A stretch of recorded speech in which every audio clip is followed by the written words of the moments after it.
আমার বিয়েতে তোদেরকে এক সপ্তাহ আগে নিমন্ত্রণ করবো, তোরা সবাই যাবি। ওরে বাবা রে, বিদ্যুৎ চমকালে কোন দিকে? এই বজ্রপাত যে বাড়িতে পড়বে সে বাড়ি পুরি সার্কার হয়ে যাবে।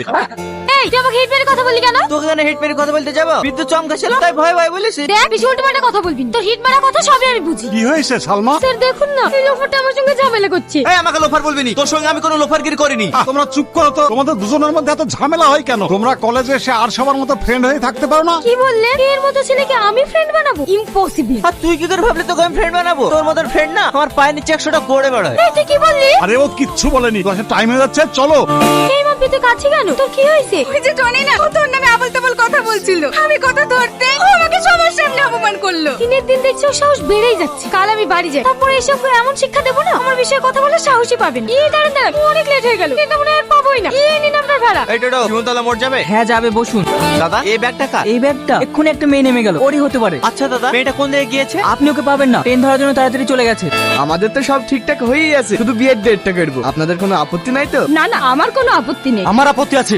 আজকে ছেলের আশীর্বাদ, একটা আংটি দেওয়ার কথা ছিল, সে আংটিটা কই? ভাই ভাই, আপনাকে তো আগেই বললাম আমার মেয়ে কলকাতা থেকে আসার সময় আংটিটা হারিয়ে ফেলেছে। চুপ করো, বিয়ে না হতে এত মিথ্যু কথা। না জানে বিয়ে হলে কি করবে? মিথ্যে কথা না ভাই, আমি সত্যি বলছি। আমাকে 10টা দিন টাইম দে, আমি আংটি যা করে পারি আমি করে দেবো। তুমি কি ভাবছো তোমার ওই আংটি নেওয়ার জন্য আমি বসে আছি? আমার ছেলের 4-4টে আংটি আছে, তোমার ওই আংটিও নেবো না, আমার ছেলের এখানে বিয়েও দেবো না। এই বাবু চল। ভাই আপনারা যাবেন না, আমি মিথ্যে কথা বলছি না ভাই, দাঁড়ান ভাই।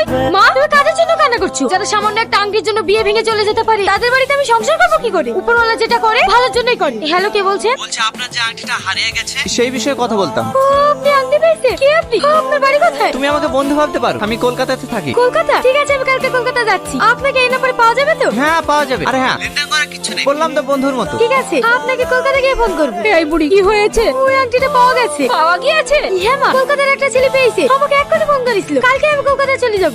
সত্যি খুব খারাপ লাগছে রে তোর বিয়ে ভাঙার কথাটা শুনে। ওয়ালি টেনশন করিস সালমা, ওর থেকে ভালো ছেলে পাবি। ঘটনা এমনি ঘটে না ও বন্ধু রে, একাতে তালি বাজে না। এই তুই সবসময় পিছনে লাগিস কেন বলতো? আমি কি তোর পিছনে লাগতে যাই? তুই আমার পেছনে লাগিস নি? সেদিন একটা লুকিয়ে সিগারেট খাইছিলাম বলি তুই প্রিন্সিপালকে বলে আমাকে অপমান করিসনি? তুই যা কলেজে করি বেড়া, তোকে কলেজ থেকে ঘাট ধাক্কা দিয়ে বের করে দেওয়া দরকার। তুমি কলেজে কিছু করো না, তুমি মনে হয় ধোয়া তুলসী পাতা। এই সালমা, ওইসব আবল তাবল ছেলেদের সাথে ঝগড়া করিস নি তো। চ। হ্যাঁ বলো। এই তোমাকে কতবার ফোন করছি, তুমি ফোন তুলছো না? একটু ব্যস্ত ছিলাম, বলো। আমি বুঝতে পারছি না, সত্যি কি তোমার আংটিটা তুমি ফেরত নেবে না? না, আংটির থেকে মূল্যবান কিছু হয়তো আমি পেয়ে গেছি। কি এমন পেয়েছো? যেদিন তোমার সঙ্গে আমার দেখা হবে সেদিন বলবো।